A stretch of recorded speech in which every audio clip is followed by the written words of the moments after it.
Hello, everyone, and welcome to the Spurs Up Show, best Gamecocks podcast on the internet. Today is Monday, June the 21st, 2021. Today's show, we continue along with the 2021 opponent preview series, guys. Today, we break down the Gamecocks' Week 10 opponent, the Florida Gators, as Florida comes to town November the 6th at Williams-Brice Stadium, guys. I'll break down the Gators in their entirety. First things first, we'll talk about their head coach, how they fared a season ago, best returning players on offense and defense, as well as give the overall outlook for Gators football in 2021, as well as the matchup when the Gamecocks host Florida in the first weekend in November. Also, guys, news and notes to get into, your listener questions, and we have a fantastic conversation as former Gamecocks quarterback Perry Orth swung by the studio, chatted with me about all things South Carolina football, including Shane Beamer, Luke Doty, the upcoming 2021 football season, his overall thoughts on the state of the program, much more from there as well, guys. We got a packed show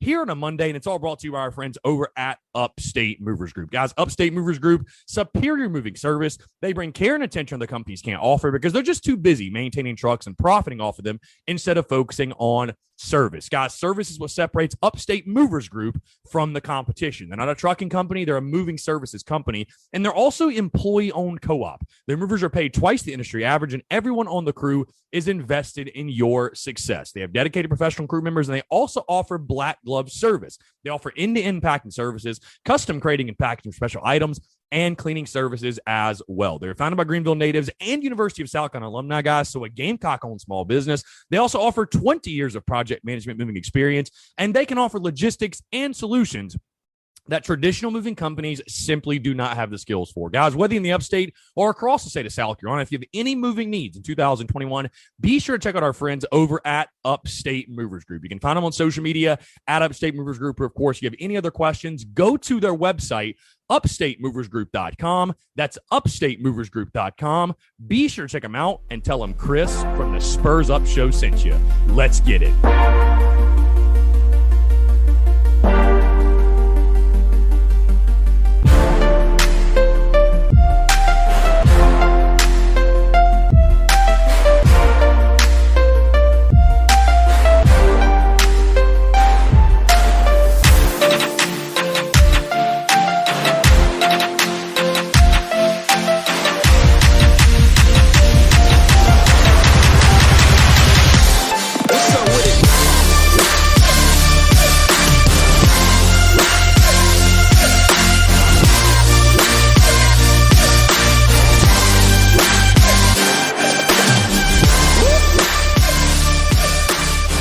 Ladies and gents, boys and girls, happy Monday. Hope you're all doing well. I'm Chris Phillips, host of the Spurs Up Show.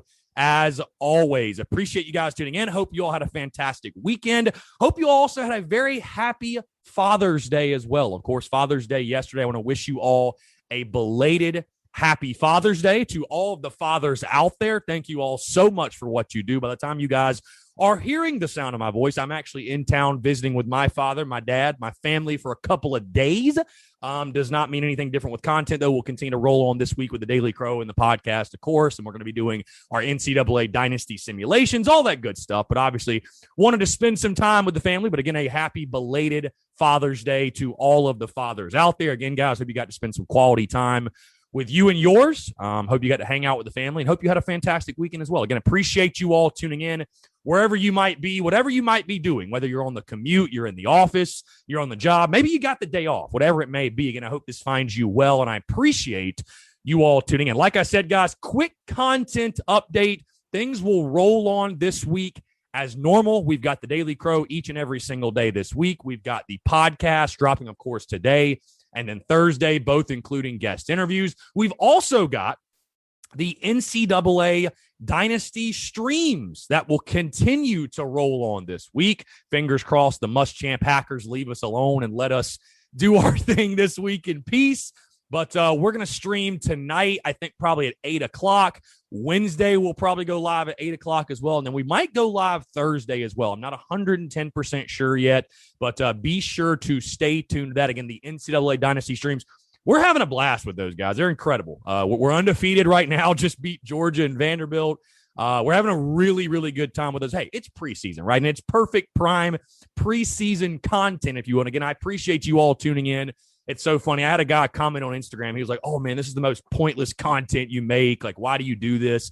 And the post he commented on is now over 1,000 likes. So, maybe you think it's pointless. Some people really, really enjoy it. I would say the majority of people really, really enjoy it. So we're going to leave it at that. And I have a lot of fun making it as well. But again, a packed week of content, guys, as we enter the second to last week in the month of June. Before you know it, it'll be July 4th. Before you know it, it'll be July 12th, and I'll be dropping my official game-by-game season predictions for the 2021 season. Before you know it, SEC Media Days will be here on Monday, July the 19th, and, of course, we are rocking and rolling and on from that point. Fall camp, the season, it's crazy. As we sit here now, just 75 days away from a Carolina kickoff at Williams-Brice. It feels good. But again, guys, today we are continuing along with a 2021 opponent preview series. Today we are breaking down the Gamecocks Week 10 opponent. And yes, Week 10, not Week 9, because South Carolina in Week 9 will be coming off a bye week. The Gamecocks play host to the Florida Gators Saturday, November the 6th at Williams-Brice Stadium. And overall, as is similar with a lot of these series in the SEC East, this series really did kind of swing back to South Carolina's favor, or swing to South Carolina's favor, I should say, when Steve Spurrier got to Columbia and took over the job. But overall, Florida does lead the all-time series, 29-9-3. The last meeting last year, who can forget? Florida won the game 38-24. But what makes that one stand out, guys, if you do recall, that was the game with some of the most inexplicable time management you will ever see. Of course, South Carolina, we all remember, was down 2 touchdowns. You have the ball with, 7 or 8 minutes left, and Colin Hill is trying to lead you down the field, and you're taking your sweet time, and you're not taking timeouts, and you end up getting stopped on 4th and goal. Just some of the most baffling, head-scratching, boggling clock mismanagement you will ever see in a college football game. And it wasn't just South Carolina fans that were questioning. It was like nationally an embarrassment, a mockery. And so that's what most sticks out to me from that Florida game last year. But 38-24 loss. But you've actually played Florida, I would say, pretty tough, pretty competitive the last couple of years. Obviously, you haven't beaten the Gators since, 2017.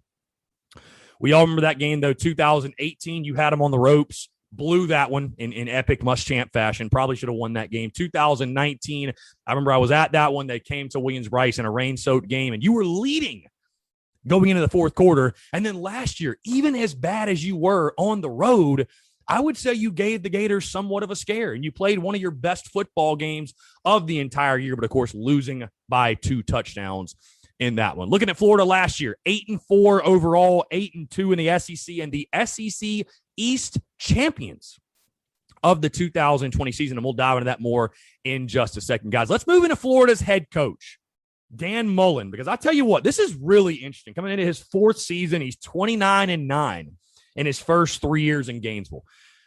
But how badly does Dan Mullen even want to be there? There were a lot of rumors this offseason about Dan Mullen and wanting to move on from Florida and go to the NFL. And, people are starting to question, does Dan Mullen even want to be at Florida anymore? Like, what is his overall status in regards to what he wants to do? Dan Mullen, certainly, I don't think you could argue against. He's one of the best offensive minds in all of college football. I'd say one of the best coaches probably in all of college football. I mean, what he did with that Gators team last year in that offense, and Kyle Trask and Kyle Pitts and what they built, it obviously speaks for itself.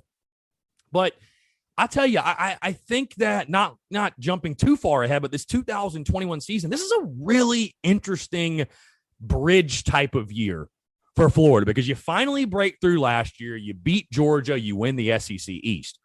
Now Dan Mullen, he's built a ton of good faith and a ton of momentum coming into the 4th season. But now what? It's what have you done for me lately in this business? And I just don't think Gator fans, as much as they may like Dan Mullen right now, they're not going to be okay with a massive slip in the 2021 season and Dan Mullen's 4th overall in Gainesville. It doesn't matter what talent you lost. Hey, at Florida, they believe you reload, you don't rebuild. And everyone is touting this year as Georgia being, nobody's even close to Georgia in the SEC East.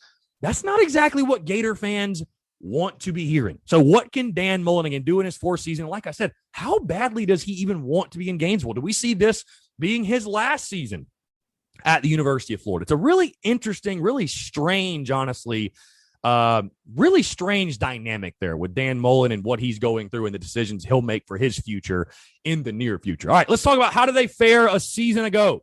And like I said, you got to call it a success, right, for Florida in 2020 because they won the SEC East, finally took down the Georgia Bulldogs. Florida's season went like this. Beat Ole Miss week 1 in an offensive shootout, then, of course, beat the Gamecocks. Lost to Texas A&M in that week 3 matchup in College Station, of course. We talked about Texas A&M on the last show. That was the big upset, marquee game for them. They won 41-38, but the Gators lost that one. They then reeled off 6 straight wins, beating Missouri. They, of course, beat Georgia in that big matchup 44-28, beat Arkansas, Vanderbilt, Kentucky, and then Tennessee, then lost to LSU 37-34 in a really, really tough back and forth game there. And I would call that one a huge upset because LSU, they were not that great last year. Let's call it for what it is. But they did win the SEC East. So, of course, you got to call the season a success, I would say. They then lost to Alabama and really gave Alabama all they could handle and more. I mean, they played Alabama as tight as anyone did all last season, losing that game 52-46. Guys, again, it just speaks to, people can preach and say, the old adage, defense wins championships. No, it doesn't. Not anymore, it doesn't. Defense, you need defense. Don't get me wrong. But the SEC title game last year was 52-46. You got to be able to score, bottom line. That's another conversation for another show. But they lost to Alabama in the SEC title 52-46 and then lost to Oklahoma in the Cotton Bowl 55-20. Got shellacked by the Sooners in that football game. But again, overall, 8-4 overall, 8-2 in the SEC. And like I said, you got to call 2020, I would say, a successful year when you finally take down the Dogs and you win the SEC East. That is a good year in Gainesville, no question. Let's talk about the best returning players on offense and defense. And guys, this is where things get dicey because we're going to talk offense first. Man, I mean, this is a Gators team that lost a lot of production from a season ago. We're talking quarterback. We're talking tight end. We're talking top 3 wide receivers. So you think to yourself, who is the best returning player? Because you look, there are a lot of guys with talent. Don't get me wrong. I mean, Emory Jones, who's coming back as quarterback, has talent. Damian Pierce as running back has talent. Jacob Copeland at wide receiver, he's got undeniable talent. But it's a lot of guys who are very, very, very unproven. Very unproven. So who is your best returning player on offense when you're taking a look at the Florida Gators? I think the guy who, and I went with the guy who is the most proven, I think Jacob Copeland at the wide receiver position might have the most upside, but who right now is the best returning player and who is the most proven? Running back Damian Pierce, in my mind, is the guy I'm going to side with because I think the Gators are going to be much more balanced this year and are going to lean on the running game, especially with Emory Jones, much, much more in the 2021 season. Pierce had 106 carries, 503 yards, and 4 touchdowns a season ago. Again, a senior runner, a very quality running back for the Gators. And again, a guy I think you're going to see featured a lot this season, averaged 4.7 yards per carry. But really, the reason Pierce gets the nod, like I said, guys, is just there are not a lot of proven options on this 2021 Gators offense, believe it or not. I mean, just 5 starters returning, and 3 of them are on the offensive line. You have 2 skill position players that return, and that's it. I mean, that's literally it. So you could certainly argue Jacob Copeland, a guy that runs a 4.4 40 and is a big-time playmaker, and I think is probably going to be a big-time playmaker for them on the outside this year. But that's all potential. That's all speculation. So right now, for me, the best returning player on offense for the Florida Gators, give me running back Damian Pierce. When you look at the defensive side of the ball, and man, this is a Gators defense that struggled a season ago. Believe it or not, my best returning player on the Gators defense is a defensive back. And you might say, Chris, why is that an interesting thing? Why is that special? Well, you wouldn't think so because this is a Gators defense that gave up the most passing touchdowns in the SEC a year ago. 28. Guys, they only played 12 games. They gave up 28 passing touchdowns a season ago. But the best returning player and the most dynamic player on that Gators defense in 2021, in my mind, is defensive back Kaiir Elam. Guys, Elam, 39 tackles a season ago, 1 tackle for loss, and 2 interceptions. I really do look at him as like the J.C. Horn of their defense. This is a big-time guy, big-time defensive back, probably going to be a first or second-round draft pick in the NFL. A really, really high-quality player. And again, he'll look to carry the load, if you will, like I said, for a Gators defense that really, really struggled mightily a season ago. But again, I do like the game of Kyer Elam. And again, I think Kyer is the best returning player on the Gators defense in 2021. All right, let's get to the overall outlook for Florida football in 2021. And then, of course, we'll talk about the game against the Gamecocks. And the first thing is this. When you look at this Florida team, just the sheer number of players they lost from a season ago and the way they're having to reload. I mean, you could really call it a rebuild, guys, with the amount of guys they lost from last year. Kyle Trask, gone. Kyle Pitts, Kadarius Toney, Trayvon Grimes. I'm not even talking about the guys on their defense. Tedderell Slayton. They also lost Stone Forsythe, a 6'9" left tackle. If you think that's not a big deal, hey, you don't know what you're talking about. So can Florida reload? Because here's the thing, like I said, guys, there's a lot of talent on that roster. I don't think anyone would question that Florida has talented football players. But when you lose the type of guys they lost, I mean, look at LSU, right? When they lost Joe Burrow and they lost all those guys in the draft. When you lose those type of generational players who have generational seasons, I don't care who you are. I don't care who you've got on the bench, because unless you're Alabama, who it doesn't matter who they lose or who they get, they just continue to do the same thing over and over and over again. That's really what makes the Alabama dynasty so incredible, is they just never fall off for whatever reason. But normally when you lose generational guys like that, you're going to feel it. You just are. I don't give a damn who's waiting in the wings, how good Emory Jones might be, or how good some of these wide receivers were on the recruiting trail, or how good some of your transfers are. You're going to feel it, if nothing else, early in the season. So, I mean, what type of production can they get from a guy like Emory Jones and Damian Pierce at running back? And like I said, Copeland at wide receiver. And, then you got a bunch of unknown guys, Trent Whittemore and Xavier Henderson and Jamarcus Weston and Rick Wells. You guys are like, I've never even heard those names before. Neither have I. I don't blame you. So can Florida replace those guys and truly reload? When you take a look at the 2021 schedule, by the way, guys, let's go ahead and get this out there. The Gators open up with two very favorable non-conference games against Florida Atlantic and at USF. Then that week 3 matchup. Florida is going to find out really quickly where they are as a football team, because they welcome to Gainesville the Alabama Crimson Tide on September the 18th. Certainly one of the must-watch games early in the season. They then have Tennessee at home, at Kentucky, Vandy at home, at LSU. Then October the 30th, against the Georgia Bulldogs in Jacksonville in the annual rivalry matchup. Then, of course, the game at South Carolina, Samford at home, at Missouri, and then Florida State to round out their 2021 season during rivalry weekend. So, of course, offensively, I mentioned, though, they have a lot to replace. What about defensively? Hey, with Todd Grantham as defensive coordinator, how he still has a job, I have no idea. They shook up the defense, though, fired a couple of assistant coaches. Of course, Torian Gray came from Florida to South Carolina, but we're talking about a Gators defense that gave up the most passing touchdowns in the SEC, like I mentioned, guys. Hell, you look at their defensive stats. 9th in the SEC in total defense, 8th in passing defense, 10th in rushing defense, and 8th in scoring defense. I mean, these are the national ranks for Florida defensively. 74th, 71st, 100th, and 83rd. It was a rough year for Florida defensively. Do the coaching staff shakeups help at all? And can they actually field a defense with a pulse? Because, yes, offense wins games, but you got to at least have a defense with a pulse. Can they do that? Of course, one of the big questions for Florida going into the season is Emory Jones. Is he the answer at quarterback? A guy that certainly a highly touted guy, very highly recruited, somebody that Dan Mullen has had an eye on, they said, since probably his 9th grade year.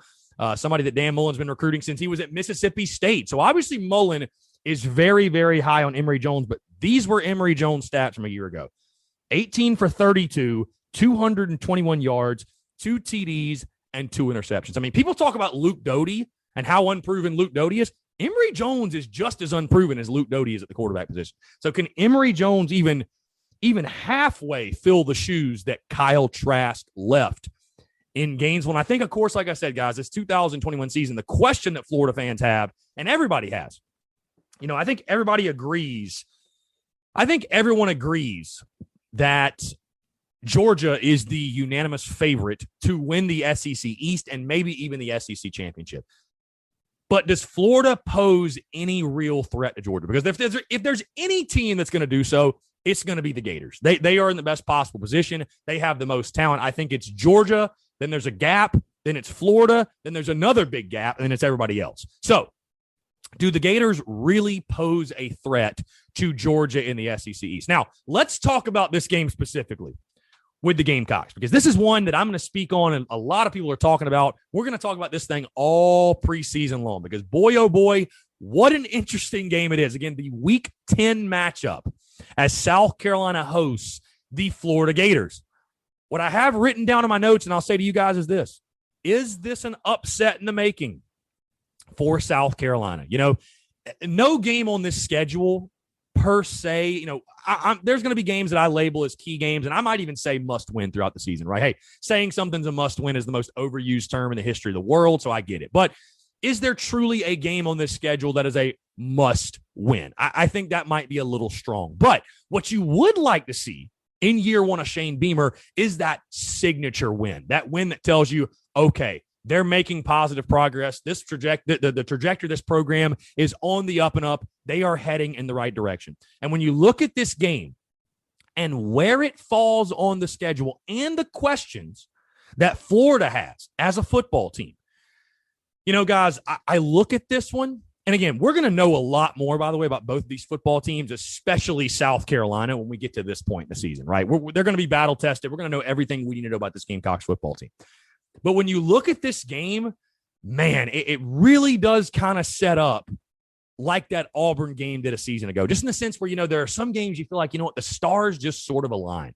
And you look at where the game falls in the schedule. Florida has to take on the Georgia Bulldogs the week prior in that rivalry matchup. So, you know, they're going to be exerting a lot of energy, a lot of emotion, a lot of effort in that one. They'll have already played Alabama at this point in the season. Meanwhile, the Gamecocks will be coming off of a bye week, right? We'll be coming off a bye week, and you've got Florida at home.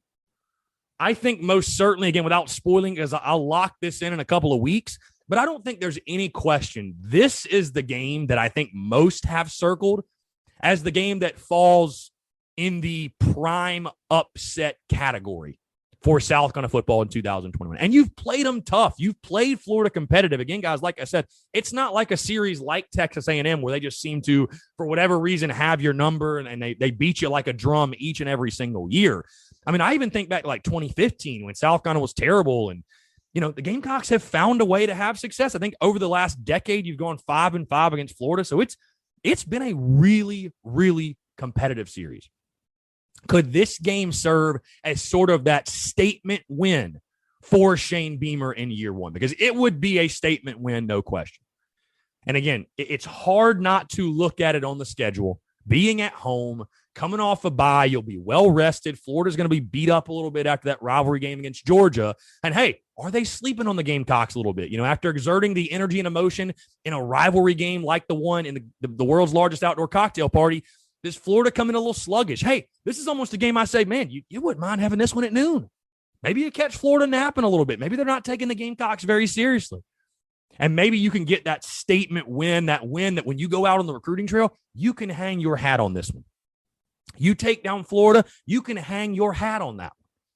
So when you look at South Carolina's 2021 schedule, if you're looking at the upper third, we'll say, the upper echelon, I'll call it, of the SEC, and who you play on your schedule. We know the schedule's tough, but who you play on your schedule and where you think you might be able to steal one and notch a big-time upset, this game against the Gators is about as good a chance as you're going to have in the 2021 football season. Make no mistake about it. Like I said, at home, coming off the bye, Florida coming off of their game against Georgia, it comes at a very, very interesting time in the 2021 schedule. So, like I said, I'll lock it in a few weeks. You know, I'm going to talk about my biggest potential upset for the 2021 football season, and not to spoil it, but it's hard to look at South Carolina's schedule and not say it's this game against Florida. And the games, like I said, have been really competitive, really back and forth. For whatever reason, South Carolina's played Florida really, really tough. Even last year when they were terrible, they've played Florida really, really tough. So you think to yourself, game at home, Florida has questions, especially, hey, what if Emory Jones isn't quite what they hope for at quarterback? What if that defense is still a liability?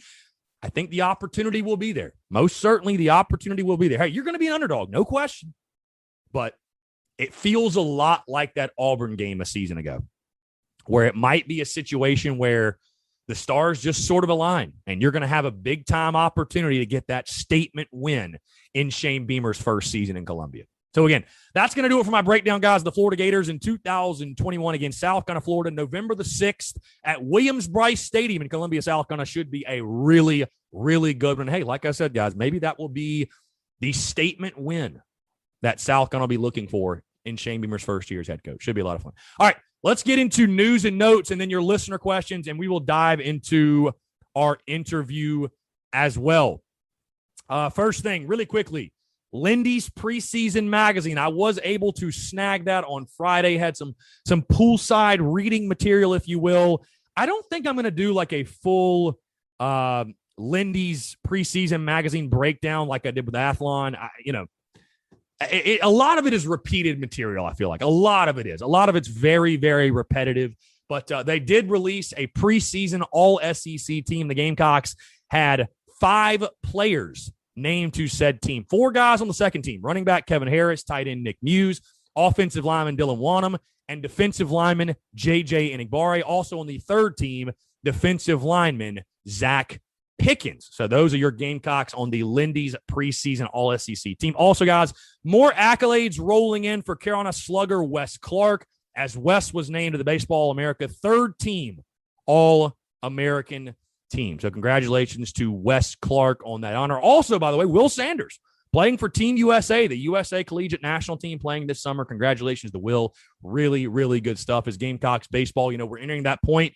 All the Gamecock baseball players are playing for their summer team. The Cape Cod actually had opening day yesterday. So I'm going to try to do my absolute best to keep up with our guys over the summer and keep you guys updated on what's going on, if there are any, anything that stands out or statistics or whatever it may be. So I'm going to try to do my absolute best. It is a lot to keep up with because our guys are kind of all over the place. But, great stuff. Great to hear. And again, congratulations to Wes Clark, Will Sanders, hey, all the football guys as well, being named to the Lindy's preseason all-SEC team. Okay, let's get into your listener questions, and we will start first on Instagram. Austin G_45 says, seems to be the best chance for an upset in year one. Their offense will take a step back. Your thoughts? And yeah, Austin, I think that's sort of the consensus thought of everyone. And here's the thing, like I said, Florida is still going to be extremely talented this fall. Make no mistake about it. Let's not come into this game thinking, most likely Florida will be ranked, right? They're going to be a very talented football team. But as far as taking a step back offensively, how could you not? Because even if Emory Jones proves to be, a really, really good player for the Gators, is he going to be as good as Kyle Trask was a season ago? Kyle Trask, who threw 43 touchdowns to 8 interceptions, who set records in the SEC passing, and who had guys to throw to like Kadarius Toney, Kyle Pitts, and Trayvon Grimes. Really? You feel like most certainly they're going to take a step back offensively. So, yeah, Austin, listen, I agree with you 110%. It's hard not to, like I said, it's hard not to look at the schedule and point at this game and say, you know what, boom, there it is. There's the opportunity for the upset. It makes too much sense looking at it in the preseason. Does that mean the Gamecocks will win? No, certainly it does not, but I think it does set up pretty damn well. So good point by you, Austin G, and I appreciate the question. Last question here. We just had 2. David_Barnes 76. Was Nick Muse considered overrated after being named second team SEC after a 1-touchdown year? Well, I'll say this, and David Barnes, thank you for the question. I'll say this. There's more to playing the tight end position than just catching touchdown passes. So, I don't think Nick Muse is overrated. I think, if anything, he's a little bit underrated.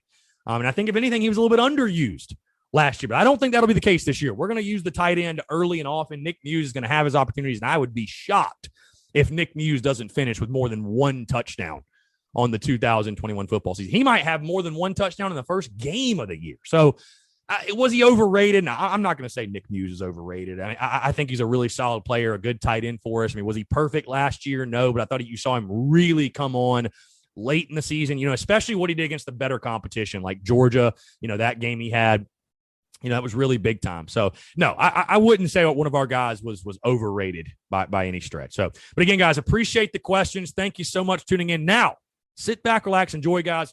Really, really great conversation. We had former Gamecocks quarterback Perry Orth come by the studio, and it's always a pleasure to talk to Perry when Perry graces the airwaves, but actually getting him in studio for the first time ever. And we had a fantastic conversation about Shane Beamer, what's going on within the football program. Of course, we talked quarterbacks with the quarterback guru himself. We talked Luke Doty, Jason Brown, what he's expecting from Luke in that position. Also, of course, we talked, defense. We talked line of scrimmage. We talked the 2021 season as a whole. We talked about comparing and contrasting, first season for him under Muschamp and then the first season this year with Shane Beamer. A lot of good stuff in that conversation with Perry, guys. So sit back, relax, enjoy. It's all brought to you by our friends over at Manscaped. Guys, summer is here. Are you ready to unveil your beach bod? Well, if you're not, you're in luck because our friends at Manscaped just launched their 4th generation performance package, which includes the Lawnmower 4.0. You heard that right. The 4.0. Complement your summer bod with a trim from the leaders in male grooming. The sun is shining and calling your name, fellas. Join the 2 million men worldwide who trust Manscaped, and get ready for hot guy summer by going to manscaped.com for 20% off and free shipping with the promo code TSUS.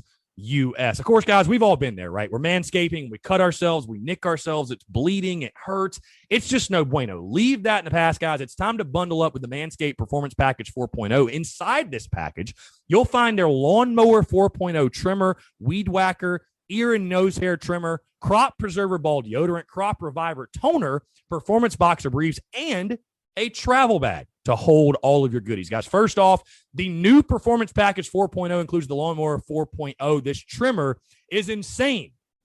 Dare I say, guys, it's the GOAT of ball trimmers. Yeah, I said it. It's the GOAT. Their 4th generation trimmer features a cutting-edge ceramic blade to reduce grooming accidents thanks to their advanced skin-safe technology. The Lawnmower 4.0 is a 7,000 RPM motor. A new multi-function on and off switch can engage a travel lock, and it gives you the ability to turn the 4,000K LED spotlight on and off when needed for a more precise shave. And guys, did I mention this trimmer is also waterproof, so you can use it in the shower or in the wild. And from your chest pubes all the way down to your ball fro, the Lawnmower 4.0 is the best trimmer for you. Guys, you want to take your grooming game even further to the next level? The Performance Package 4.0 also includes the Weed Whacker to chop your worst weeds up top in your nose and ear. Guys, the Weed Whacker is also waterproof and uses a 9,000 RPM motor powered 360-degree rotary dual blade system. This nose and ear hair trimmer provides proprietary skin-safe technology, which helps prevent nicks, snags, and tugs in those delicate holes. And guys, seal the deal with Manscaped's liquid formulations before heading outside. Use the crop preserver ball deodorant to keep on your game in the heat. Then after trimming the lawn and whacking the weeds in the heat, you give your beach balls a boost and use Crop Reviver. Manscaped even threw in 2 free gifts to their Performance Package 4.0, the Manscaped Boxers and the Shed Travel Bag. Bring your comfort and boxers to another level. Guys, you get 20% off and free shipping with the promo code TSUS at manscaped.com. That's 20% off and free shipping with the code TSUS at manscaped.com. Guys, escape the shrubs and weeds this summer and shine with Manscaped. Again, guys, thank you all so much for tuning in. Now enjoy this conversation with former Gamecocks quarterback Perry Orth.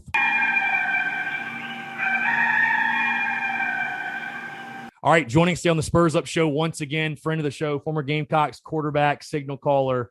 I feel like probably the most popular Gamecock in the Columbia area. I feel like you're always on the airwaves somewhere, whether it be radio, live shows, this podcast. Yeah, no doubt. I don't know what it is, but anyways, former Gamecocks quarterback Perry Orth. Perry, actually in studio, first time ever. So you've been on the show a couple times. First time in studio. And I was one of the initial freaking podcasters. That's what I was going to say is you've seen this thing from the jump come a long way, because I think you came on the podcast and we had like 40 followers. It was Armchair South Carolina. That's what it was. So I remember it was you and Forrest Kumis were, I think it was around the same time, the first guest ever, and that was probably 4 years ago, maybe to the date, I think, actually. Yeah, it's been a minute. It was a long time. I remember when the account opened up. Yeah. I can't remember how I got.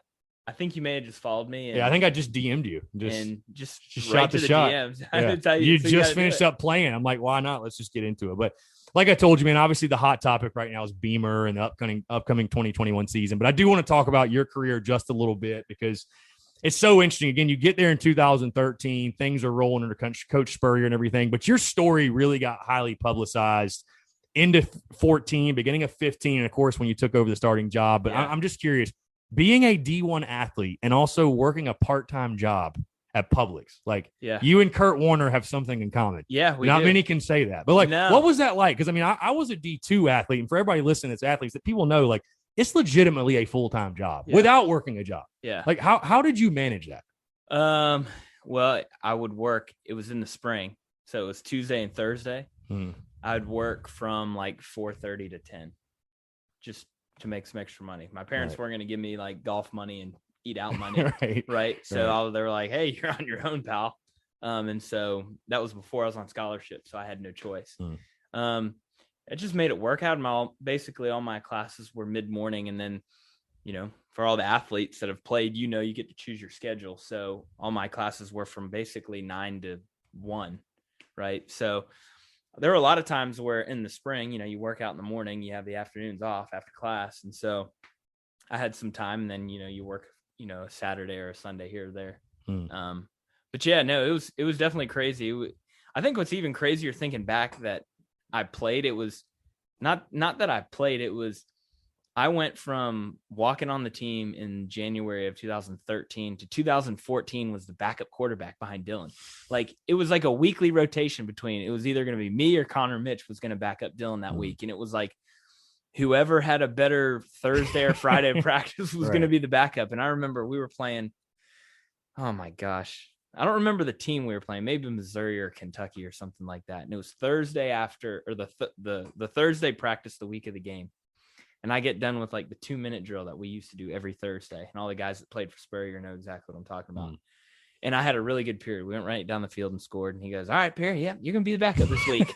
And that was like that was kind of how I knew that. I was like, okay, you know, it was just at the time I didn't really think about it like that. But now thinking back, I think that's even more alarming than having gone and walked on and then played. Because then once I got playing and was doing well in practice, I was like, okay, I'm definitely good enough to play. Right. You know, I may not be the biggest or the fastest guy, but I'm definitely have the arm talent to play with these guys out here. So. Yeah. Cause I mean, again, you were second string. You were right there and somehow Dylan avoided injury, which he had a great 2014 season, which it's a shame. His 14 season almost gets forgotten because of the defensive struggles. I hate that just because Dylan was a humongous mentor to me, just like Connor was the one year we played together. But I hate that his time didn't end the way it probably should. He didn't get the appreciation I feel like it if deserved. He had any defense, he would have been regarded as one of the best Gamecock quarterbacks of all time, because we were lighting the scoreboard up that season. And, you know, we had a great offense around him. Our defense was just horrible. Yeah. You know, it's a shame. It wasn't much better in 2015, but you know, then again, you know, they killed it.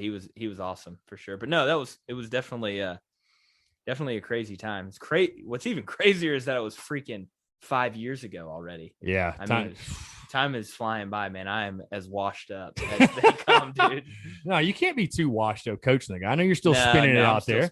I know you're still spinning it. You and Garcia both, of course. But of course, that 15 season, man, like we mentioned, like you said, it's just crazy how life comes at you fast. Again, one moment you're probably fourth or fifth string walk on and thinking you're bagging groceries at Publix, and then all of a sudden, Connor Mitch goes down and you come in and play great in that second half of the Kentucky game. Remember that touchdown pass to Jarrell Adams, just absolute dime. And, unfortunately you guys lose that game, but it's crazy how quickly your life can change. I feel like you go from sort of an unknown backup to, being a starting quarterback in the SEC, for better or worse. It changes your life. I mean, it just completely, like, you're all of a sudden you're on the map. Yeah, it did. And it happened quickly. And then, I think I started, I always forget. It was either 11 or 12 games. Right. But it happened in the blink of an eye. And that's why I tell all the kids that I coach, I'm like, dude, you never know what can happen. Like it starts now. And I tell my parents and my brothers this all the time, and kids that I coach, that, those Saturday scrimmages, like my freshman and sophomore year of spring ball, where I'd get like pretty anxious for them. And I used to tell myself, like, it's just football. It doesn't matter. Well, no, it did matter, because if I don't perform in those scrimmages, I never get to play. If I never play, I don't get to live this life. I'm not realistically not talking to you right now, So not to put more pressure on the kids. It's more of like, hey, we need to work hard so you guys have an opportunity to do that, because it did change. I mean, I'm not in the career I'm in. Don't have the relationships that I have, because nobody cares about the guy that never played, right? Even, and that's what's cool about South Carolina fans is in the community, the university. It's like nobody remembers my stats versus Texas A&M or versus Clemson. You'd have to go back to look at it, right? They just remember that I played and that I was a good guy. And it's crazy because people used to tell me that all the time. And then now you're 5 years out, and it's true. That if you played hard, nobody's ever going to say, well, I was soft. They all knew I played my ass off, whether it was good or bad, right? They knew I played hard, so no, it was cool, man. Great experience. Crazy. For sure. And I'm really glad we have you on, Perry, because something we didn't really discuss last time because we were so caught up in, Coach Beamer had just gotten hired, the excitement and kind of the high of that. But I think your perspective is really unique because, and I experienced it at a much smaller scale at the D2 level, but I went through a coaching change as a player after my freshman year. Entire staff just wiped out. You went through that. And going and much different. The coach I had was fired. Steve Spurrier steps down, obviously. And I'm just curious to get your take on and give fans some insight on, because everything's been great, right? We're in the honeymoon phase of Shane Beamer and everything's going great. They're doing all the right things, saying all the right things. Vibes are extremely high. What are the players going through right now? Because it is a different vibe and there is a lot of uncertainty when you go through a coaching change. And obviously you were able to develop a great relationship with Will Muschamp and the coordinators and everybody around Gamecock football. But there is a great deal of uncertainty. Like you're thinking to yourself, okay, I'm not this guy's recruit. Like he owes me nothing. He has nothing invested in me. Yeah. Like he is thinking more so towards, he's going to try to get the most out of me while getting his guys in. Right. Yeah. I mean, what are the guys on this South kind of roster going through right now? Again, I think Shane Beamer, from what, you can tell through social media and, what that allows, I think he's done a great job as far as that home mentality, making everybody feel welcome. Like all of our guys are important and they're special and they're valuable, but there is sort of an adjustment period, if you will, when it's just a completely different culture, even if it was needed, it is an adjustment period for those guys on the roster. For those guys, and just thinking back, it was for me, it was an opportunity to reprove myself to a new staff. And then, after I'd broken my collarbone that spring, and going into summer, I still had more to prove, right? I only really played maybe 8 practices, but the rest of the guys now are kind of in that same boat. They want to continue to earn their keep, but the overwhelming vibe, and you can feel it from the outside. And, I got a few relationships with a few players there and, a handful of the coaches now. But there's this overwhelming positive vibe of like, we are a family. We love each other. Like, the coach is saying, I love you to his players. That never happened. And that I'm not say to bash, the old staff I played for. That never happened in sports ever in my life. So they're really making it about a family, and you're going to play harder. You're going to stick up more for people that you feel like are your family, right? You're not going to stand up for some, guy down the street over maybe your brother or your mom or your dad, right? You're going to fight harder for those people that you care for. But yeah, I mean, everything that you see and that we see, and obviously I'm sure it's filtered through the social media team, but it's positive, it's exciting, it's cool. I mean, they're having thousands of kids roll through their camp right now because there's this new positive energy. Coach Beamer is fantastic on Twitter. If you watch him, super engaged with the fans. And I hope that, he's been a coach forever. I know he knows that, like, listen, you lose some games, it's not going to be all glitz and glamour, and he knows that. But yeah, this is a great phase to be in. And hopefully confidence is being instilled to the players so that you go out, you win that week 1 game, and you go to ECU. And if, say, you lose, that it's not burn the ships, here we go, we suck ass again, right? It's bad game, next one, right? So that is yet to be seen, but I tell you, they're doing everything right. They're recruiting well, players love it. It's positive. So it's exciting, man. Yeah. And again, the perspective from you, Perry, because that, I compare this first year under Shane Beamer very similarly to that first year under Muschamp in the sense of the expectations, even where it's like, I think realistically, and I mean, of course, those guys in the building don't listen to anything I say. I mean, they're expecting to win every football game. That's how you approach it. Yeah. But, from the outsider perspective, when we look at games, when we break it down and we make predictions, I think getting to a bowl game in year one would be a success, just like it was in year one of Will Muschamp. But it's more important even because, again, that's sort of, from when we talked in December to now we're in the summer, we're truly in the preseason. That's what the conversation shifts to, like, okay, what are first-year expectations? How is this team going to do this year? What can we really expect? Because, again, you've got the positive vibes, high vibes, everything's great, but you got to go out and play football. Yeah. You got to go play an SEC schedule. You got Georgia week 3. You got to go play everybody, right? And like you said, I'm really looking forward to how this team responds to adversity. But what are you – because I've told people have asked me about the record and stuff, and I'm going to make record predictions, but what I want to see out of Carolina football this year, the record's almost secondary in the sense of how do they play? Like picking each other up, patting each other on the butt, playing the game, being excited to play, playing it the right way, being disciplined, things of that nature. Hard, right, playing around. hard. Yeah. That's something that we didn't see a ton of last year. And I know they burned the bridge and burned the ships and everybody hated everybody, but it's a new day now. Right. And I want to see the guys, especially on defense, ball control and consistency and growth on offense and reckless abandon on defense. I want to see people hitting people. We haven't seen that. Yeah. And I think just not really changing gears, but talking about what I saw in the spring game, right? And what maybe talking about record predictions. Right. My prediction went up after watching the spring game. I think there are pieces in place for us to be good. I think that we have talent on the defensive side of the ball. We weren't even talking about the kid from Georgia State in the spring. Yeah. Right. And then offensively, I mean, Zaquandre White stole the show in the spring game. Yeah. I mean, holy cow. Yeah. That dude was impressive. Yeah. And I've been watching college football my whole life, but watching it intently for the last 8-9 years now. And that dude can play. Yeah. And then you add Kevin Harris, who's a freaking horse. Yeah. Leading rusher in the conference. Yeah. And then Marshawn Lloyd, who's a 5-star running back who didn't even play. I mean, and then you've got a quarterback who's extremely athletic with, some question marks at receiver, which I think, they're not going to be Brian Edwards and Debo and Farrow, but they're going to be guys that I think can play. And then that new tight end and then Nick Muse in there. There are pieces in place for them to be good. In my opinion, it's up to the staff to be creative, to put their chips that they have in the best chance to win. Right. I'm not saying you just run inside zone every play and maybe a little zone read. Right. There are things and there are ways to get those playmakers with the ball in space, capable of making plays. A lot of return offensive line too. I mean, they were great run blocking.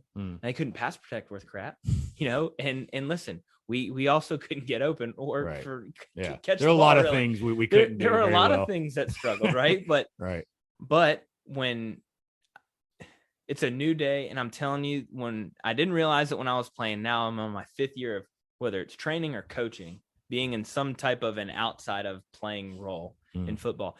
Confidence, in any sport, confidence is so freaking important. Yeah. It's more important than damn scheme and talent, in my opinion, because if you go out there confident and thinking in your own mind, like, I'm going to have success today. I know I'm going to.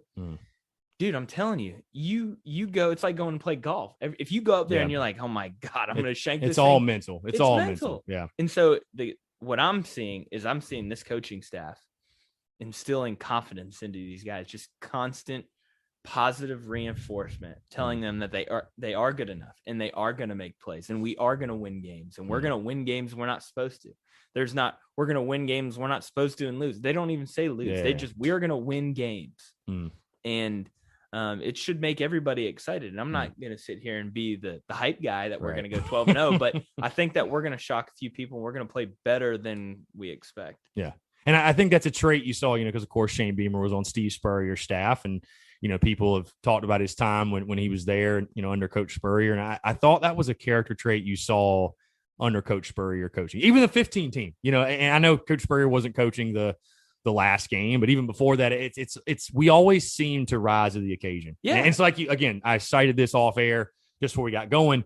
When you have a bunch of people that are bought in, that are scrappy, that are confident, that believe in one another, you can do a lot more with a lot less. And I think of Coach Spurrier's first couple of years, 05, 06, 07. Yeah. I mean, realistically, we were in some ball games we probably shouldn't have been in. Oh, absolutely. Yeah. And I can't go back and date and talk about those, but I mean, that was one thing that made Coach Spurrier such a dang good coach, is that was a confident SOB. Every time he stepped foot on the practice field or the game field, he knew in his heart, and his aura about him made everybody else know, like, we got a chance. I'm coaching this ball game. We've got a chance to win. And for whatever reason, that just didn't translate with the old staff. And it's just a shame. Yeah. And sometimes it just doesn't work out. Yeah. Like you said, they did everything the right way. They just didn't win. Right.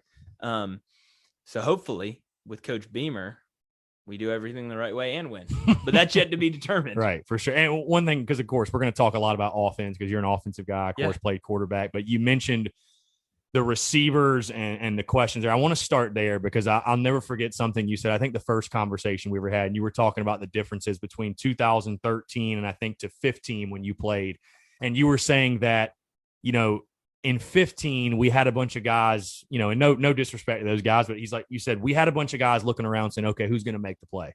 In 2013, it was a bunch of guys saying, I want the ball. I'm going to make the play. No, it's going to How do we, and I said this after the spring game, honestly, because I felt good after the spring game, but was there anybody that really on the outside jumped out to me and, proclaimed I'm the number one guy? And there was a lot of guys that weren't even playing that. Heck, I think your number one wide receiver, Amarian Brown, that nobody's talking about. I think there's a good chance he's the number one guy, the transfer from Georgia Tech. But, and I said after that, we have a ton of guys. We got to find some dudes. How do you go from, is it coaching? Is it those guys over the summer have got to develop the confidence like you mentioned? But how do we go from having guys who are all looking around saying, okay, who's going to make the play, to we got a bunch of guys who are fighting for the ball and they're going to be the ones that make the play? It starts in the summer. It starts by that repetition. Positive success and positive repetition leads to confidence, and that confidence leads to the give me the damn ball. I want it, right? That was something that I wish I had more of when I played, right? I'm not saying I was an unconfident dude, but I feel like knowing what I know now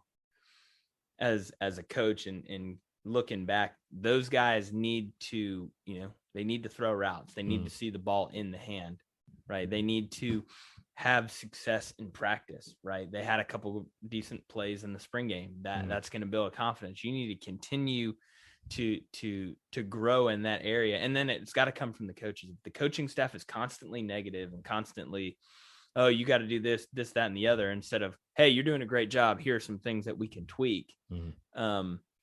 It's got to be, it's so mental when it comes to that type of a question, from going from like, I'm just a player out here, like I'm happy to be here, instead of being like, I want to be the guy that makes the play that that gets Carolina back to where it should be.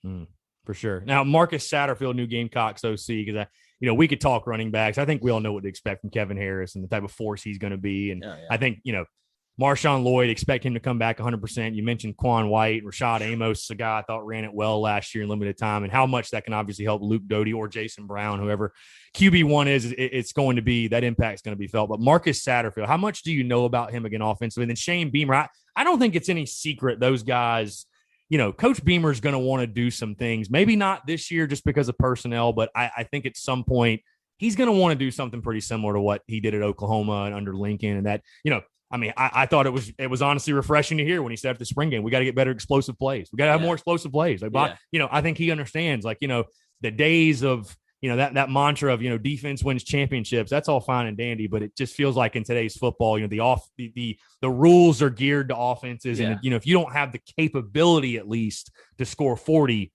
you're just going to have a tough time when you look at Alabama last year. They were good defensively, but the days of 2011 Bama, the defense holding people to 12 points per game, I just think it's over. Do you know anything about Satterfield? Again, I know when he was hired, there were some mixed reviews, and I gave this staff overall a B grade. And I'm not I'm not the ultimate football guru, but I think it's fair in the sense of, Satterfield, and I think it's good though. There's some unproven commodities, but they've got chips on their shoulders, and I think there's a nice mix too of guys that have NFL experience and are some bigger names, if you will. But what do you expect from South Carolina schematically, offensively? Because the thing that's refreshing to me, at least from, again, what we've heard from different interviews and seen on social media, is it more so feels like, because I feel like sometimes, and this, coaches get so caught up in their system, their scheme. We want to do this. And it's like, I feel like Satterfield and Beamer are much more, we're going to play to what our personnel allows us to do. You just nailed it on the head. That I don't know anything about him as a play caller. I know that he was calling plays for Temple back in the day. Yep. And they were running what I hope to see a lot of us do. There's not really this is what we do. This is who we have. And this is what we're going to do with what we got. It's like, you can't fit a square peg in a round hole, no matter how hard you freaking try. Yeah. Right. So why would you be a scheme guy trying to do that when it's not going to work? Offensively, what I would like to see, and what kind of what we saw in the spring game, was we didn't see this big, giant, elite air attack. We saw steady run game, quick, efficient passing, and we took a couple shots when it was needed. Now in the spring game, we've got to hit a couple of those deep posts that we missed in the spring game. Hopefully that will get corrected. But if you do that, it reminds me a lot of, to be honest, I coached at AC Florida this past year. We went 10-0 in the state title, and to be honest, didn't have a close game the whole year. We ran the ball well. We were efficient in the pass game, and then we had explosive plays down the field in the air when we needed it. And that's going to be our recipe for success, is we're going to be pounding people, efficient in the pass game. I expect Nick Muse and EJ Jenkins, right? That's his name. Yeah, EJ Jenkins. I expect them to both have huge years, because I think we'll be in a lot of 12 personnel, 1 back, 2 tight ends, just because we have that capability to do that. It puts defenses in a lot of trouble when you can put 2 tight ends in the game, because now you got to bring an extra hat down into the box to play run, which now when you're playing with 1 high safety, you're either getting cover 3 or you're getting cover 1. And that makes it really easy for a quarterback to identify defense, right? So now if he goes, okay, well, I know that's cover 3, and this play, I know I'm going here, it makes it ezy for a quarterback. Now you're just throwing routes on air like you've been doing since you were 5 years old. Right. So I expect to see a lot of that. And, it goes without saying, when you can run the football, there's nothing better in this world. Actually, the first best thing is to be able to throw a jump ball, and your receiver is going to come down with Alshon style. Which, exactly. Like you had that post with that throw that Connor had against just one-handed, whatever, no big deal. Well, EJ Jenkins might be able to provide that, a little bit of it. 6'7", you'd like to think so. At least in the red zone, right? Yeah. And then, to be able to hand the ball off and get 5 yards and look to the sideline for the next play to be 2nd and 4, you're like, oh, thank God, here comes a screenplay. Here, I'm able to just throw a check down to the flat, or a check down to the running back, or I know that now 2nd and 4, the defense doesn't know what we're going to do. So now they're not going to be, DNs are not going to be pinning their ears back and rushing upfield, so there's so much that can happen in a positive run game that I would also, as a quarterback and somebody who's involved, I don't call plays, but I'm involved in play, whether, different type of passing game strategy. I'll say that. I want to see creativity, and I don't mean creativity. People love to say creativity. Let's just run around and do some trick plays. That's not what I'm talking about. Different types of run, inside zone, power, counter, stretch, sweep. I don't care what it is. Change it up. Pass plays. Are we throwing the ball? Yeah, you got to throw the ball horizontally a little bit, because you get people to come down, and then you've got to attack vertically. And when I say vertically, I don't mean drop back and throw 9 routes and post routes every play, but I'm talking corner routes, cover 2 posts in front of safeties, right? Seam routes, 15-yard dig routes that are getting behind linebackers, right? Comebacks, balls that are in the air for longer than 15 yards. We've got to get more diversity in that, because the last 4 years we have seen it has been inside zone, flat route. Right. We throw to the flat or we run it up the middle. It's like, it's going to be tough to win games doing that. Yeah. So, and it's, speaking of that point, talking about the safeties, it just reminds me, I had Coach Brad Lawing in here a couple months back, where he worked with Coach Spurrier, obviously, and he just used to say, man, the way that I know, if I know where your center's going, I can just pick you apart. He's like, if Coach Spurrier knew what your safeties were doing, it's just done. Over. He's like, that's why Coach Spurrier loved us to disguise, because he's like, if I know what your safeties are doing, it's done. It's over. Well, the funny thing talking about Coach Spurrier is that I remember when I first got there, when I wasn't playing at all, that 2013 and 2014 seasons, that the neatest thing about the way he called plays and what made him so freaking good was he knew, based off his film study throughout the course of the week, and then he could feel it during the game, is that if you were going to play, let's just easy example. You had 3 receivers to your right, 1 to your left. He knew that if we were in our 3-by-1, right, 3-by-1, right. they were going to be in this coverage. He would line up in some BS formation and just motion somebody over there. Right. He'd motion tight end, motion receiver, move a running back out. And then he knew, bam. So he would basically make you tip your hand and he'd call a play to beat it, but he wouldn't show it. Right. And then the funny thing too, is he would never watch the play. He would just stare at secondary and he would just look at it.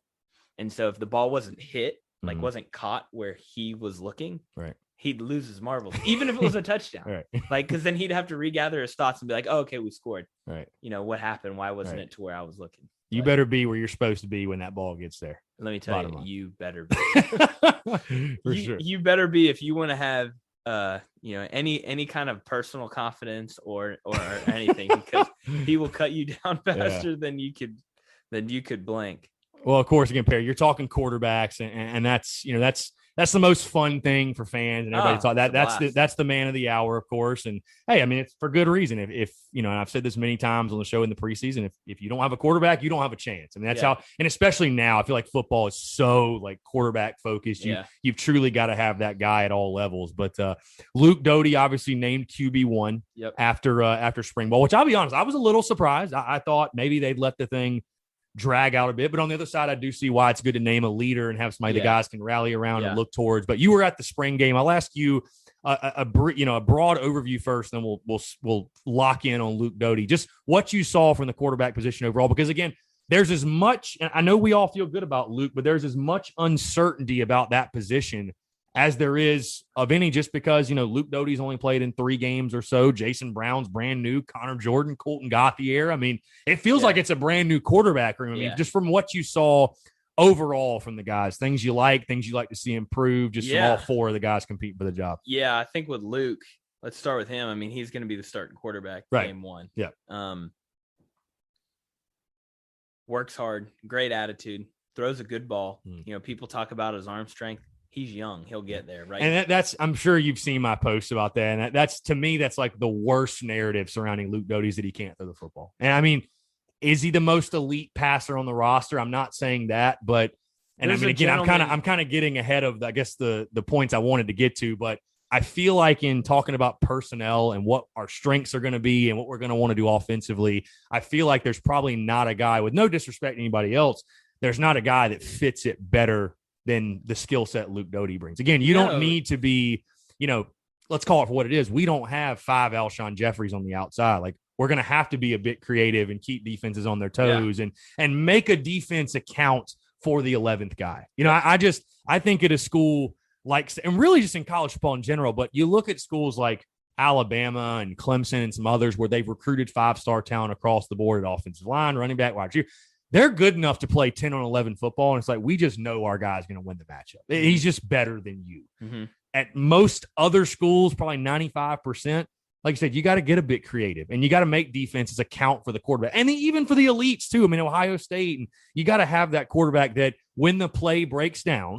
And because a lot of people, and I mean, again, as we get farther in the preseason, I'm going to talk about the offensive line, 4 or 5 starters returning, over 100 starts. You feel good about them.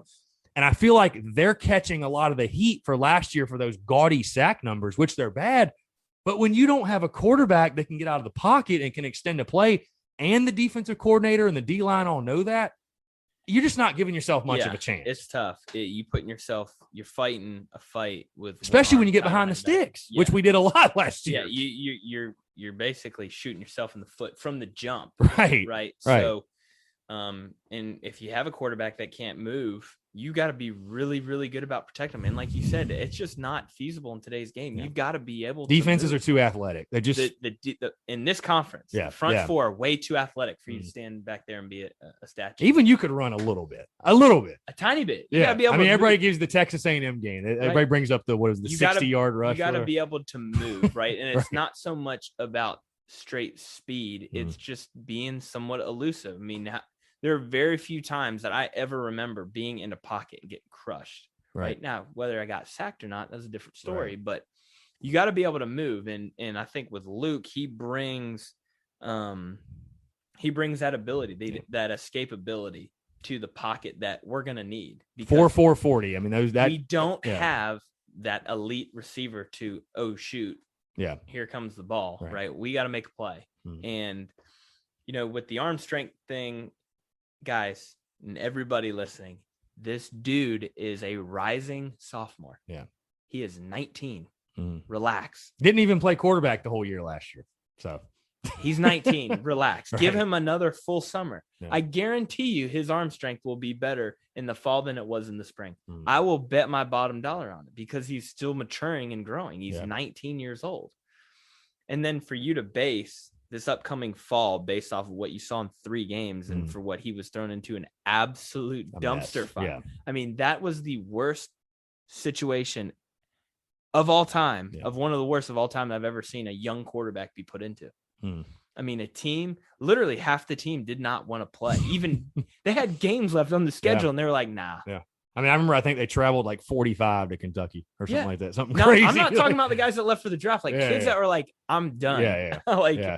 And then we're going to base those games that he played and try to project that when he was a true freshman. Come on, guys. We can't be doing that. You got give him.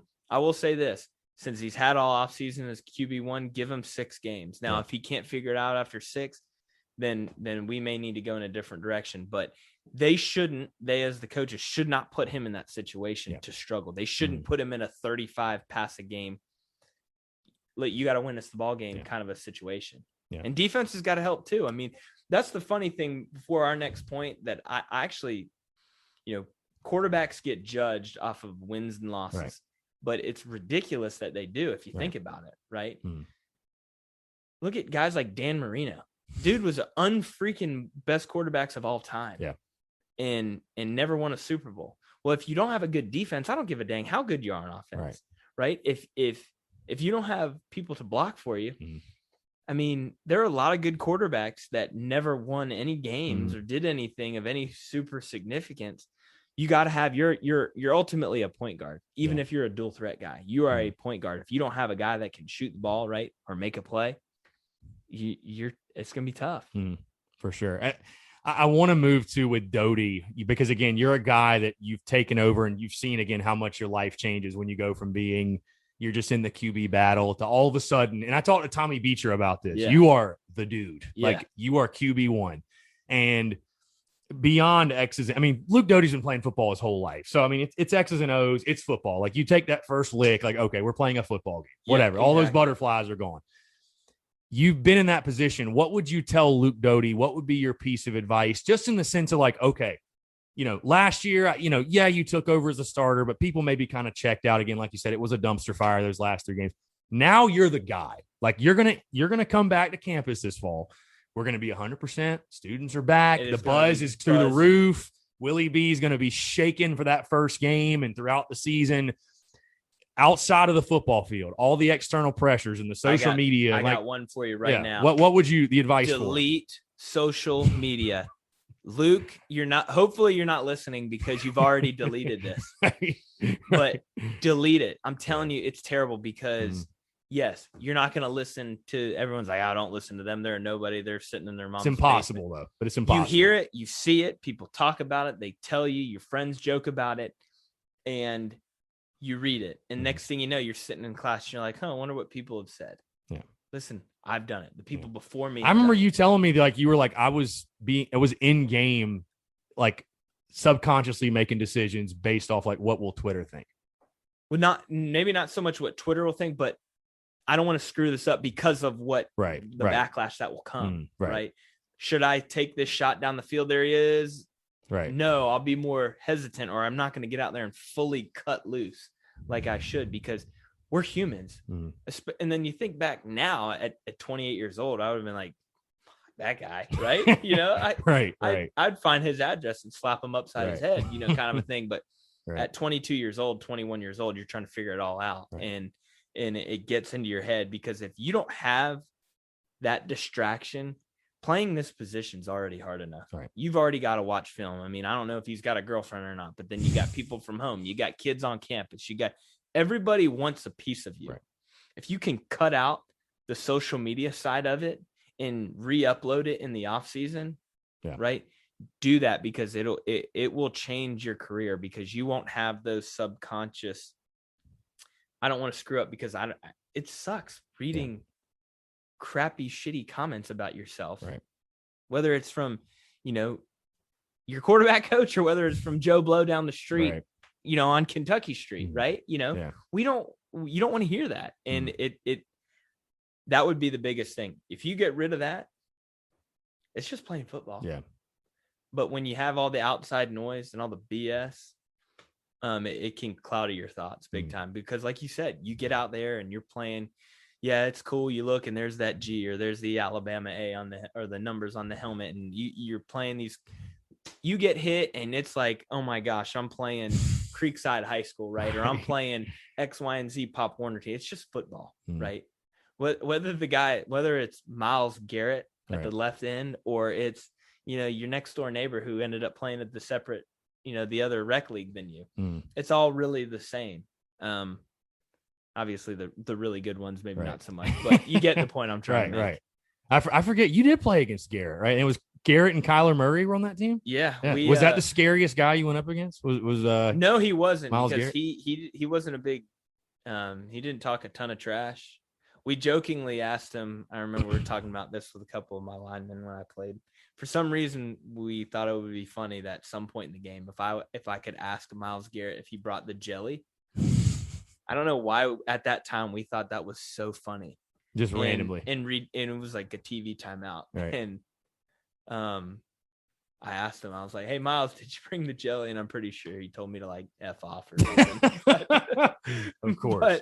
But no, it was pretty fun. We had a good time. We didn't win a ton of games, but damn, we had a good time. Yeah, that's all that matters. Hey, speaking of defensive linemen, though, again, we've talked a lot of quarterbacks. Again, you were at the spring game and you saw that defensive front. And I think that's got to be the thing. Certainly there's going to be some question marks and holes on the defense when you lose as many guys as you did to the draft, transfer portal, whatever. But the defensive front, I think, has got to make you really excited. When you talk about guys like J.J. Nigbare and Ricky Sandage and Zach Pickens and Jordan Birch and Brad Johnson and Jordan Strawn. Jordan Strawn's the Georgia State guy who led the college football in sacks. We'll be fine on the defense line. Yeah. They're good. Yeah. They're good football players. Zach Pickens is a good football player. Birch is going to take his game to the next I think those guys are going to. J.J. Nigbare will be a first-round pick next year, right? Yeah.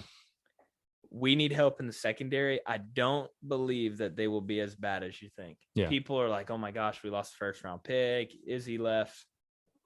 Listen, it's hard. Those are good players, JC especially. I don't think that will be as bad. Well, I mean, on that note too, it's funny because you bring that up, and that's definitely the thing that I say, and that's my biggest concern for sure. I think it's well documented at this point is the secondary. But then you look, and you're like, man, we gave up 37 points per game with those guys. So I mean, is it going to get any worse? No. What difference does it make? I mean, no disrespect, but it's like, man, well, we played a lot of man coverage, right? And listen, man's tricky, dude. Yeah. In this league, yeah. Elijah Moore ate his lunch, buddy. Yeah, big time. Yeah. Okay. Now, don't get me wrong. JC is a friggin' stud. Yeah, like elite of elite. But man coverage is tough. That's a tough deal for a secondary, especially if you can't get pressure on the quarterback. Then you're done. I don't expect them to be a heavy man team. I don't think they have the horses to do that. And I don't think they should. I think that we've got a good enough defensive line to play zone coverage, right? So the quarterback's not going to be out there just all day, just farting around and throwing dots all over the secondary. So it'll be interesting. I probably should study up on the names of the guys, right? But I mean, they're also new. I mean, your most veteran guy is Cam Smith. He has 3 career starts. Yeah. So I mean, you got a lot sophomore, of right. And you got a lot of youngsters like the Joey Hunters and the Dominic Hills and the O'Donnell Fortunes that didn't really get to play until last 3 games when guys had opted out. And like you were saying, like they were just trying to scrounge up guys who wanted to go play ball. And but it is interesting again because all the questions with the secondary, and I'm like, man, like. Again, all due respect to it. Do you feel like it was like just confusion on the defense? Like, do you feel like the scheme was? I mean, again, you're an offensive guy. I don't know. A lot of people say that. I've heard a lot of people say because there was talent on that defense. There's no question. Scheme of it wasn't, was too much for them to handle. But they ran a lot of man. I don't know what's confusing about it. Hey, I'm covering you. You're covering him. Kind of a thing. Yeah, I there were times where we did struggle getting to the passer. JJ Angabari obviously had a decent year, but the year before that, there wasn't, I guess Javon Kinlaw had a couple good games. Right. But overall, consistently, we haven't, I wouldn't go on record and say, man, we suck in the secondary. We get to the passer, because that's not the case. Like you said, 37 points a game. That's going to win you 2 games, No, for sure. And then in a full season, 3, maybe 4, so I would expect them to take, and again, defense, in my opinion, I didn't play it in college, but it's more of give them something simple, basic, right? Don't make the defense confusing. Now just disguise, try to make it difficult for the quarterback to see what they're doing. But as far as the actual defense that's being played, make it simple so they can just play. For sure. Perry, I'm going to get you out of here soon. I got 2 questions, though, one South Carolina related, one not. The first thing, again, we're coming up. We're in June right now. Before you know it, SEC Media Days will be here. Fall camp will be here. And I mean, we're heck, I'm giving my predictions for the season in like 3 weeks. So we're getting full force preseason for Shane Beamer's first year. I mean, I feel like the electricity in the city, everybody's already buzzing, excited. Night game to open it up. And, believe it or not, we were joking off air. I think people, I've been preaching all preseason and, how excited I am for what Beamer's doing and patience, which, again, I don't know if people would expect me to say that, but it is what it is, whatever. But I think people all understand, and you talk to former players like yourself, and, it's not going to be an overnight thing. You got to recruit. I'm actually reading Lou Holtz's book about his, and I've talked about this book, I feel like, a ton, but I'm reading his book about the 1988 championship season at Notre Dame. And he talks about like the importance of recruiting, and you got to have the players. Bottom line, you can have the greatest coaches in the world, but if you don't have elite athletes, it's going to be tough. It's going to be really, really tough. You can only coach them to some degree. But from your perspective, again, I'm sure you'd agree and tell the fan base, hey, be patient. You've already kind of said what you want to see from this season. I'm not going to ask you for a record prediction or, this is a key game, or to walk through the schedule. But when you just think of Shane Beamer's first season, if you had to define a successful first year, what would it be? And again, I'd love to, again, maybe if fans hear you say it about the patience, why that needs to be a thing, because he's just starting out year one, building a program, truly laying the foundation. And that's what I want to see, is the foundation. Number laid. One, progression from game to game. There's got to be a stepping stone. There's got to be, we may have won a game, but the next game, it's got to be cleaner. You're a better team in week 12 than you were in week 1. It's got to be. Yeah. And if you do that, you'll end up in a bowl game. If they end up in a bowl game and there's obvious progression, they've had a successful year, because you can recruit on that. Yeah. Coach Muschamp did. Yeah. You can sell that. You can sell that. You can sell that. Look at the direction of our program. Because if you really look in the conference, Alabama, Georgia, Florida, I can't get a grip on Florida, man. Dan Mullen is down there running the Wild West. Him and DeSantis are just ripping down there, right? Yeah. But, besides Georgia in the East, Tennessee's, we really have a chance to take the next step in the conference and get back to being the front of the East, and a chance to get to Atlanta every year. That's a selling point. And I think what Clemson sold to get to where they're at now is, we're going to do things that nobody's ever done here. It's going to be a special place, and you're going to love going to school here. You are going to love playing football here. Your parents are going to make sure you come play football here. That's what happened with Clemson, is that parents were begging their kids to go there. And as a kid, your parents go to Clemson. You're like, at least that makes you interested. Right. That's what they're building. And so they've progression each and every game. Win a game you're not supposed to, and don't lose a game you're not supposed to. And you look up and you're 7-5, and you're playing in a decent bowl with a chance to win 8 games. My prediction. Yeah. My hope. How about that? Yeah. My hope would be 12-0 national title. Probably not going to happen. Right. But here's the deal. I mean, you get to a 7-5 season with a chance to win an 8th in a bowl game, and you do year one, dude, you'll see our recruiting change. Yeah, because it did with Spurrier. Yeah. You saw it. And that's what I was going to say. Those first couple of years under Spurrier, again, I think he did more with less with those. And there were talented players in those rosters. Don't get me wrong, but Yeah, I just that's my biggest thing in the sense, I had a buddy pose this question: would you rather go 5-7 but lose 6 of the 7 by a touchdown, or go? And again, these are hypotheticals. He's like, or go 6-6, but you get blown out in 5 of the 6 games. 5-7 and exactly because like you're saying, when you're showing that progression, I feel like you can sell that to prospects. Like, you're the missing piece. Like, we're just a couple missing. And I feel like when Coach Spurrier landed that 07 class, which eventually, had Garcia, it had DeMarco, it had Melvin Ingram, and you started getting the Swearingers and the Alshons. He was selling that like we're a guy away. Yeah. And you can see it. You could literally see it. And that's the biggest thing for me. Again, I think recruiting is going to return to norm. We've always been able to recruit. Coach Muschamp was an excellent recruiter. We've never had troubles recruiting at least a top 25 clip. But I think in that first year, at least establishing that foundation. And we've got a staff of recruiters too, which is good. That's going to help. And I mean, Coach Beamer was the one that was doing the recruiting for that 07 class and all the, recruited the best Gamecocks That's ever. what he's doing now. It's all he's doing is recruiting. He is taking, and I know Gamecock fans are not going to want to hear it, and he's putting his own spin on it, but the Dabo Sweeney model is let your coordinators coach football. Go and recruit and be the figurehead for your program and recruit. And there's when your head coach of your team is personally recruiting you versus a position coach, you're recruiting coach for your territory, his territory, it carries a long way, even if it's the OC or DC. But when the head coach is actively recruiting you, there's something to be said for that. Like, oh damn, they really want me. Head coach is really if the head coach is after me, and it'll carry weight. And then just like you said, you can sell on that.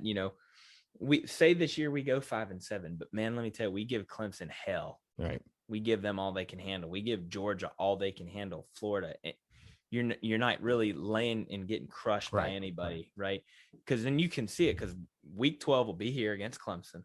Right. Thanksgiving weekend, we go out there and hit them in the mouth, and we leave them a couple of moments in the game scared. Right.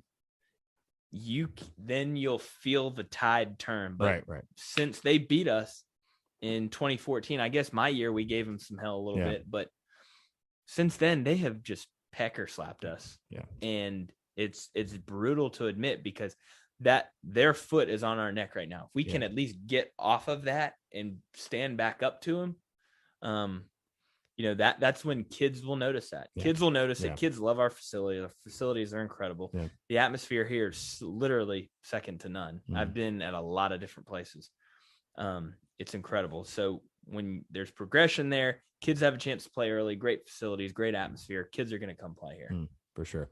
Well, Perry, last thing before I get you out of here, and this is more just on a football note. We saw a couple of weeks ago the new rules drop in regards to the transfer portal, and guys are immediately eligible now. And it's really opened up what feels like free agency in college football. And I'll just ask you, as a former player, but also a coach now, is it something you like, dislike? Do you fear it for the future of the game? Because I feel like there are definitely pros and cons, and the pro that, hey, if you're in a situation where you can better yourself going somewhere else, we've seen we saw Joe Burrow, we saw Kyler Murray, we've seen quarterbacks do it and work out great.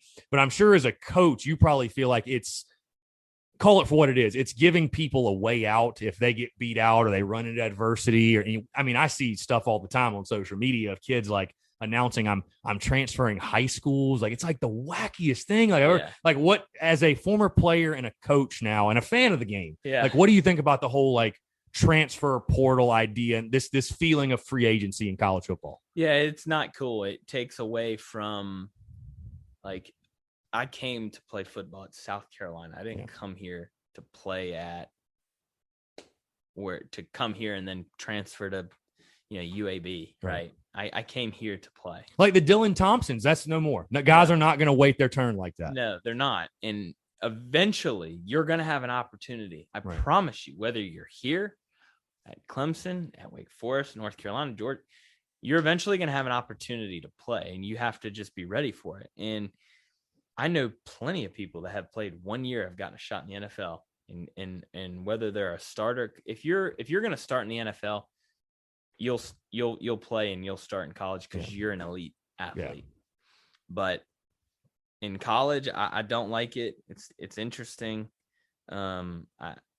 I think you're right. It takes away from college being college. It kind of, you know, what a better way for like the society that we live in to seep its way into collegiate athletics. If you don't like it, just quit and go somewhere else. Right. And every situation's different. Yeah.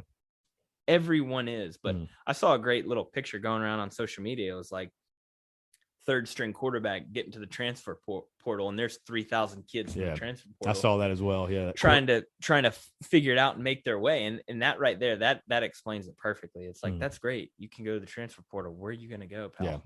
Yeah. You know, why don't you ride it out and work hard? I mean, I watched, and this is just me, just any high school kids listen. I tell kids this all the time.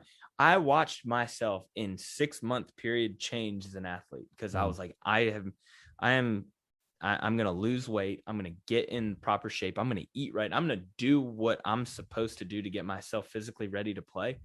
And I watched my whole body change. I watched the way I ran change, my endurance, the way that I took hits when things used to hurt a lot worse than they did. And you can do that. You can go like, dang, I sucked in spring practice that ended in April. But if I want to, I can, by August, I'm going to be ready to rock. It's just a decision that you can make. If I can do it, then other guys at other schools can. For sure.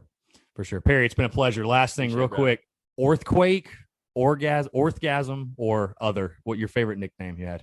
Orthgasm was pretty funny. Not going to lie. That is funny. Yeah. But the one that has stuck was Orthquake. That one. We got this. I had to. This is like one of the originals, the OG merch piece. Yeah, that is the OG. That's the 2017 retro version.